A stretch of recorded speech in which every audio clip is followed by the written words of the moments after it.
Nous allons voir pour commencer, introduire cette initiative de plaidoyer par l'exemple.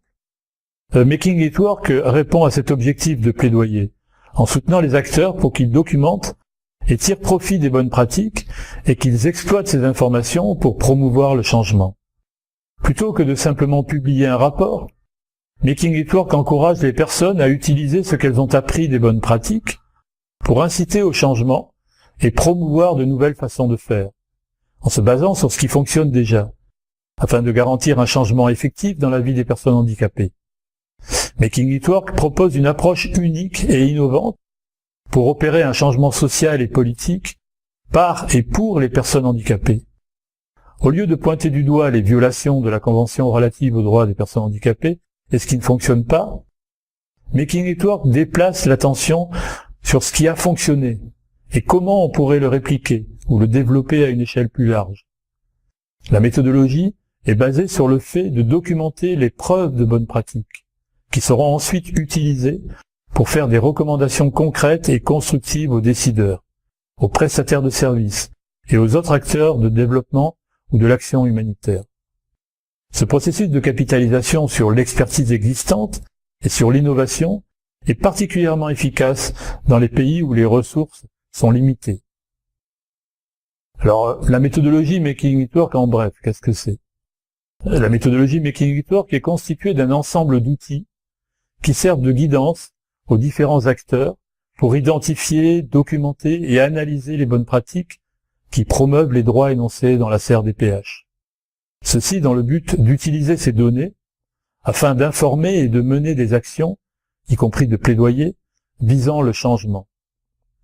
Making It Work encourage la collaboration entre acteurs clés, dans laquelle les personnes handicapées et leurs organisations représentatives jouent un rôle central.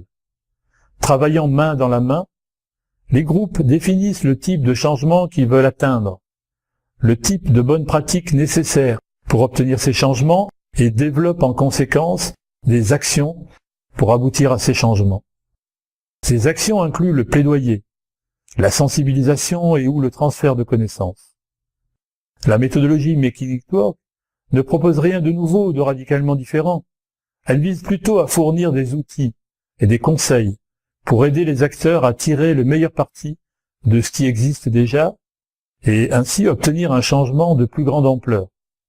Elle valorise l'engagement de la société civile et celui des personnes handicapées, en particulier dans la promotion des droits de l'homme pour tous, et contribue à structurer le management des connaissances et le plaidoyer. Voyons maintenant les différentes composantes de la méthodologie Making It Work. En fait, il y a trois étapes, trois composantes essentielles, et ces composantes, ces étapes sont managées et sont pilotées par les personnes handicapées, donc qui les pilotent ou qui les copilotent. La première étape, très importante, est de construire une collaboration multi-acteurs. Ensuite, la deuxième étape va être de collecter, de documenter et d'analyser les bonnes pratiques. Et troisième étape, enfin et surtout, agir pour le changement, y compris par le plaidoyer basé sur des preuves de bonnes pratiques. Alors, qu'est-ce que cela signifie concrètement, cette méthodologie Making It Work? D'abord, collaborer avec des acteurs de différents secteurs et milieux, mais qui sont tous mobilisés pour apporter des changements en termes d'inclusion, en partant d'une approche fondée sur les droits. Ensuite, recueillir des preuves de bonnes pratiques, en utilisant des critères définis par un groupe multi-acteurs. Ensuite, analyser ces pratiques, pour comprendre les changements les plus significatifs, comment ces changements ont été possibles, et la façon dont ils peuvent être reproduits ou pérennisés. Ensuite, mettre au cœur du processus les personnes handicapées et leurs organisations représentatives. Ce sont elles qui doivent confirmer ce qui fonctionne.